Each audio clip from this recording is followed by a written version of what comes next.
Tonight, they volunteered to fight in a far-off place, I didn't even know where Korea was. in terrible conditions, You're in the trenches from dusk to dawn. at a terrible price. The bloody thing won't leave me alone. Now they ask, do Canadians care? The forgotten war. Good evening. They gathered today for a small service at a Brampton, Ontario cemetery, just as they have every July 27th for a few years now, to mark the end of the Korean War and to honor their comrades who died in that conflict. They're Canadian veterans, former soldiers who remember why they went to Korea and what happened when they came home. Tonight, in a full edition documentary, a look at a long neglected chapter in Canadian history. Here is the magazine's Dan Bjarnason with The Forgotten War.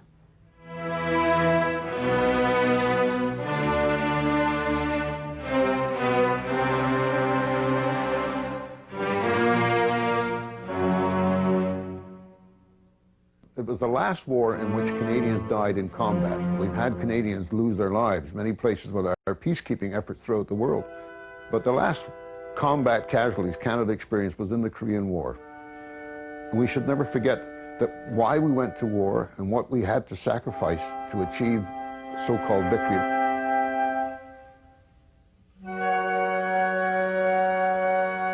You don't have to relish in it, you don't have to wallow in it, we don't have to put up too many bloody monuments, but let's not forget it because that would be stupid.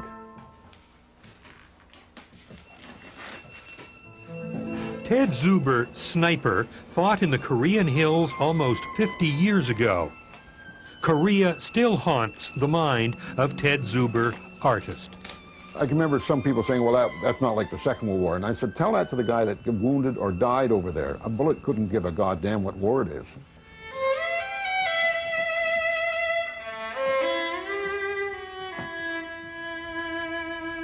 "25,000 Canadians went off to fight in Korea, and more than 500 of them died there. Their names are now enshrined in this memorial wall here in Brampton, Ontario.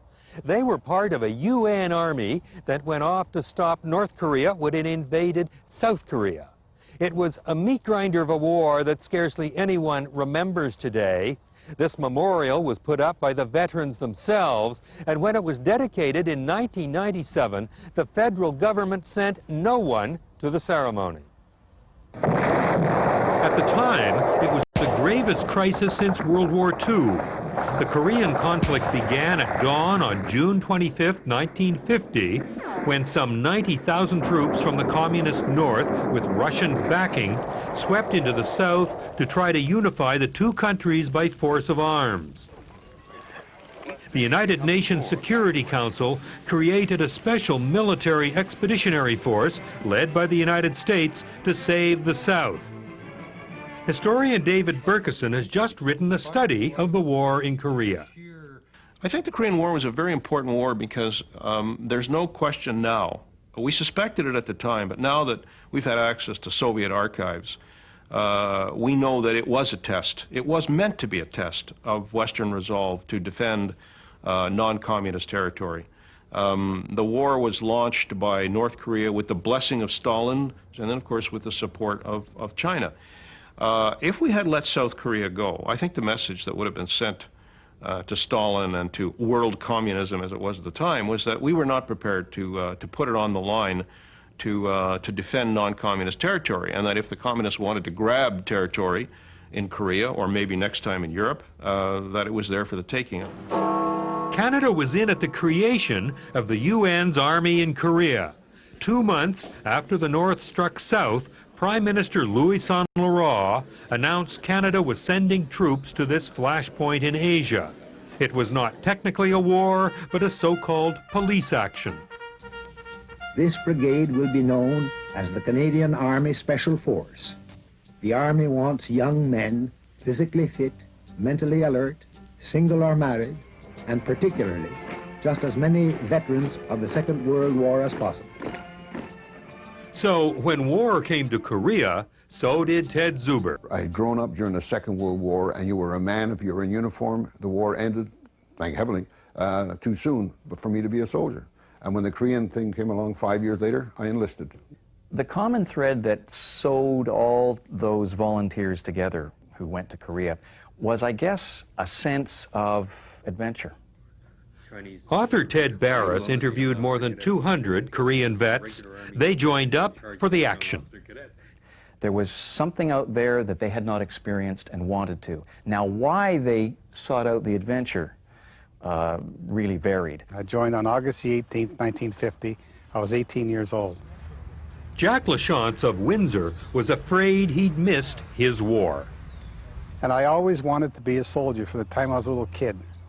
But I was too young for the Second World War.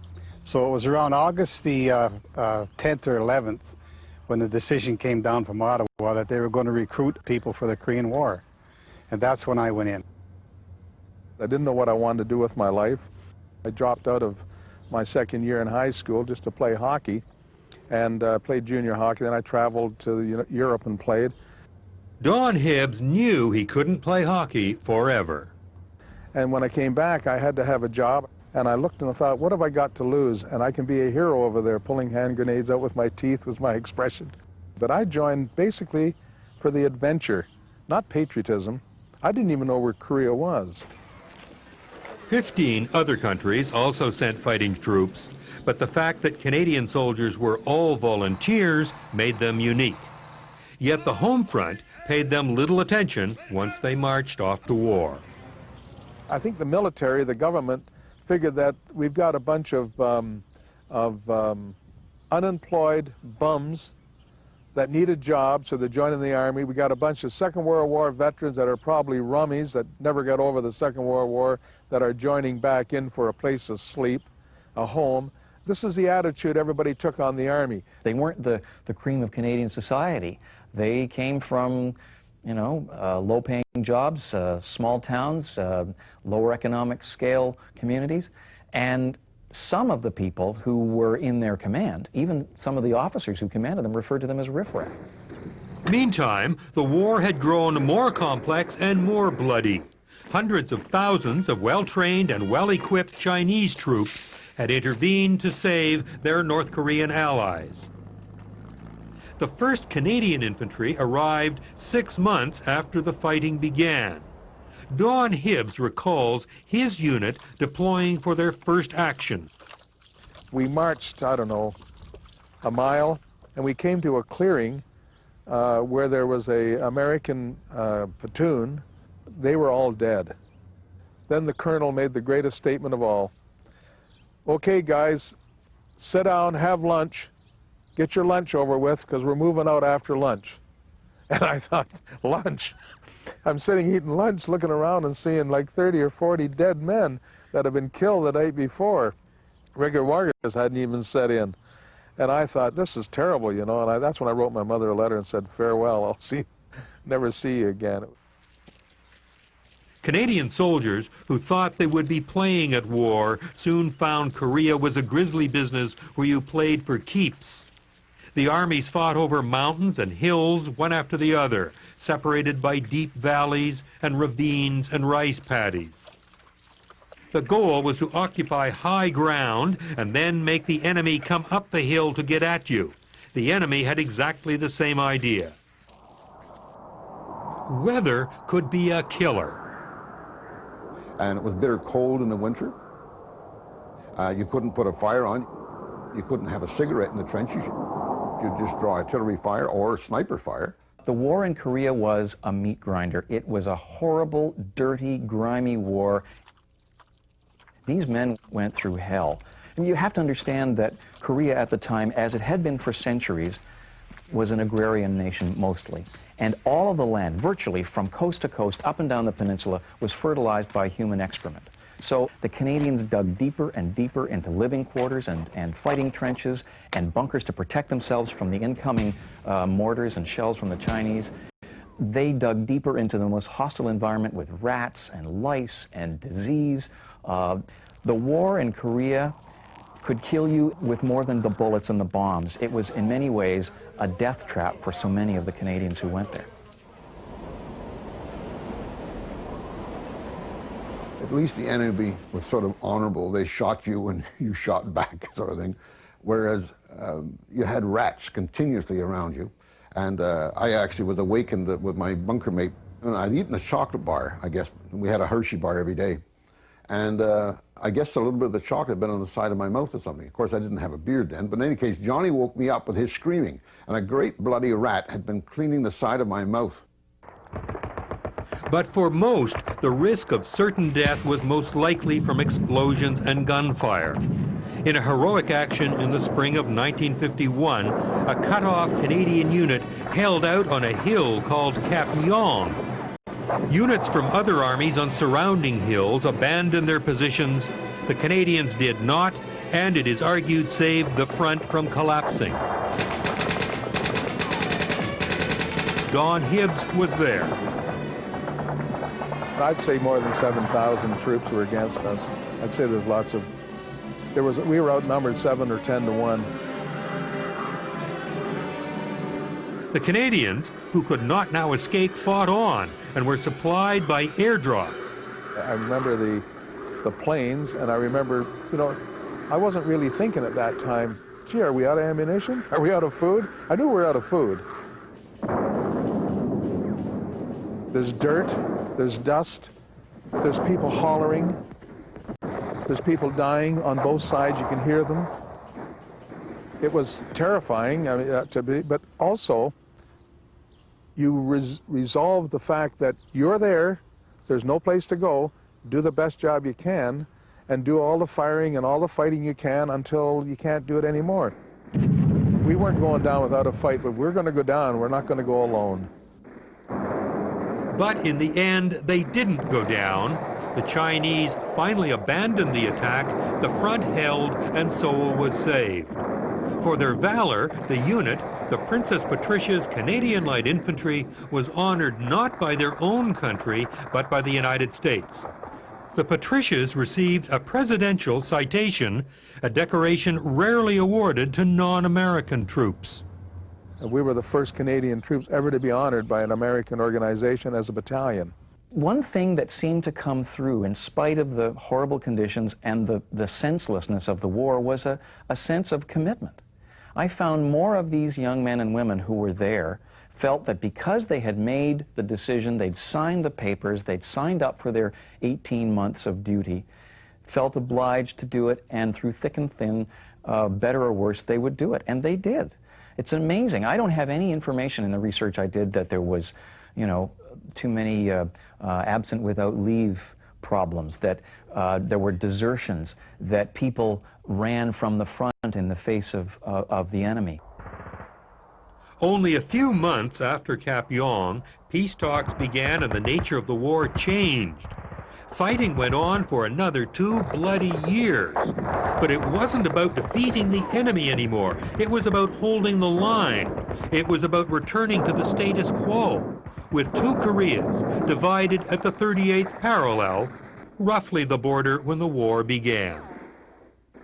It was the first post-World War II war that was fought with very definite political limits, in the sense that it was a Cold War war. It was a limited political war, and it had to be fought as a limited political war to take great care that it didn't become World War III. And in that sense, it was like all of the other wars that had followed since between communist and non-communist forces, or between the great powers and their agents. As the peace talks groaned on, Korea took on the look of a World War I battlefield.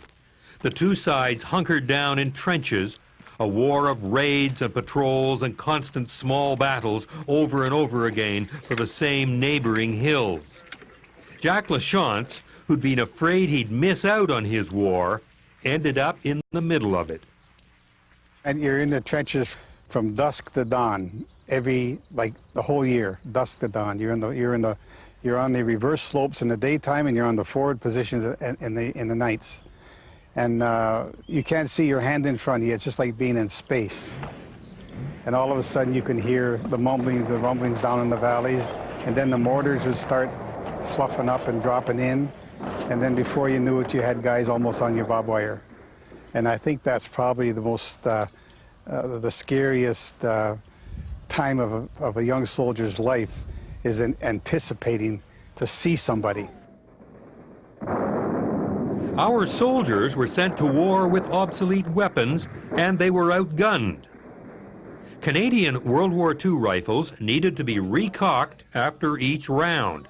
The Chinese used automatic weapons that fired as long as the trigger was squeezed. Now imagine you're going up a Chinese position at night. There's only 12 of you, you're 12 abreast, you're going up this Chinese position. There's probably 1,500 Chinese up there, all equipped with 800 and 900 rounds per minute burp guns. And they open fire, and you're trying to give them return fire one bloody bullet at a time. I thought it was disgusting. Enterprising soldiers at the front have always had a knack for getting things done. Our troops had beer, but no modern weapons. American troops had modern weapons, but no beer. So unofficial deals were made, a sort of early free trade agreement. A lieutenant, myself, and another corporal went down to Busan with our Jeep to do some trading. What my colonel or my major wanted was a Jeep trailer and 2 walkie-talkies. That was what our project was.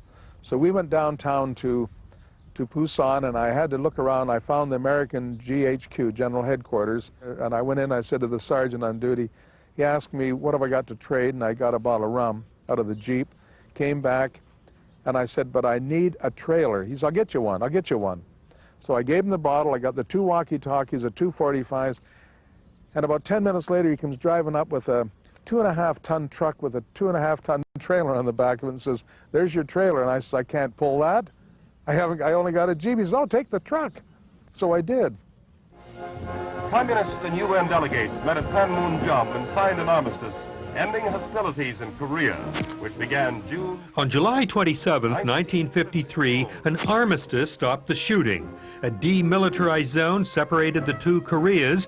POWs were exchanged, including 32 Canadians. All had been wretchedly treated in captivity.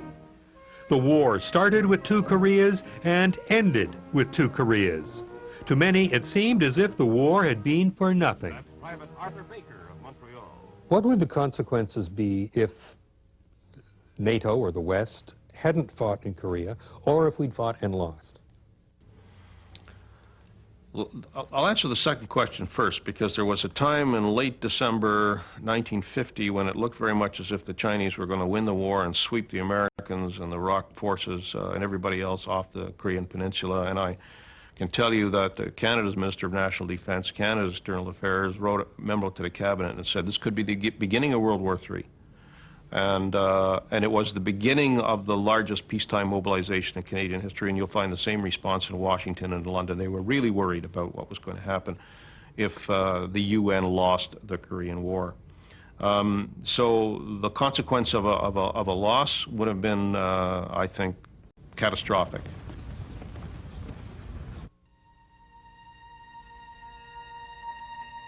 More than 25,000 soldiers volunteered for Korea. 500 never came home. The returning vets were told their war wasn't a war at all, but only a police action. Except for their families, the public scarcely noticed they'd been away. The government ignored what they'd done. Weren't there supposed to be marching bands and flowers in the streets? We came home, and the only thing that happened when I came home, we landed in Vancouver, and all the gangsters of the city came and asked if we had any weapons. There was the only reception party I had. Well, when I came home, I got off the train in Windsor, and the Windsor Star reporter was there, but that was it. I was back to work 4 days after I got home. And 2 weeks after that, I was hit with malaria and almost died right in Windsor. It was really a time of a downer for me, you know. So I just put it away, took it out of my mind and put it away. Because you just thought nobody cared, you'd been forgotten about, what did it matter? I think so, yeah. Because Korea was not seen as a war, they were not technically, in many Veterans Affairs officials' eyes, veterans. So they didn't get the benefits. They wouldn't get the loans. They wouldn't get the health coverage. Some of the guys who had been prisoners of war were just sort of marshaled back home without any psychological debrief. Some of the guys I talked to said they were social misfits after coming home from Korea. There was never an attempt by the government, by the Army, to deal with the baggage of the war. A few times when I did sit down to seriously by myself sketch out some of my thoughts, I broke down. Finally, after 25 years, Zuber was able to deal with his war. He came to grips with his Korean experience through his art, and today a series of his paintings hangs in the Canadian War Museum in Ottawa. So this is you? Yes. And you're shooting what? I'm shooting an enemy sniper who's moving out to take up position to kill our own people. And I stopped that. I have to keep reminding myself, I'm an old man now, but I still think, God, I wonder who those guys were that I killed. And, you know, you do stupid things like that. So I just remind myself, hey, Ted, you know what the hell it was all about? And I go back to sleep. Zuber completed a total of 15 paintings in all, mostly based on his own experiences at the front. Zuber is still working on more Korean paintings. It's a project that seems to have no end. The bloody thing won't leave me alone. I guess I'll always do something every once in a while because you're never finished with it because it's not finished with you.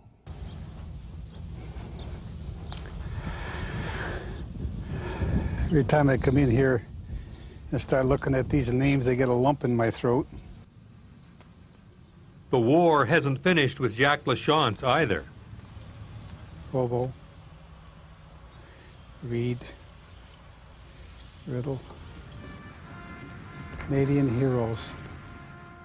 No one seemed to care or remember what had been done in Korea, so the veterans themselves, 2 years ago, created their own memorial here in Brampton for their 516 friends who never came home.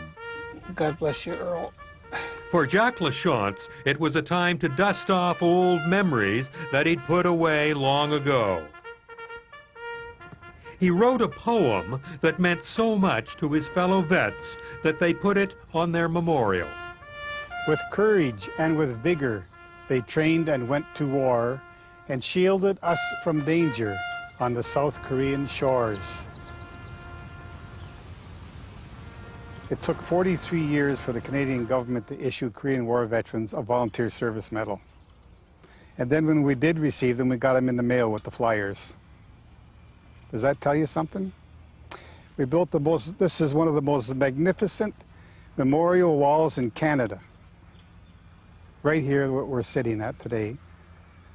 And the only person that I saw from the Canadian government here the day that this wall was dedicated was my MP from Sarnia-Lambton, Roger Galloway.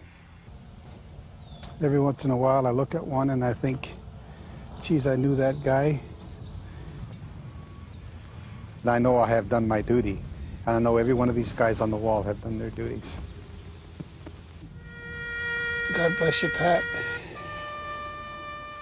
The war has never ended for all of our forgotten soldiers from our forgotten war. And for Korea itself, the war is not over. An armistice stopped the fighting, but an armistice is only a truce, not a peace.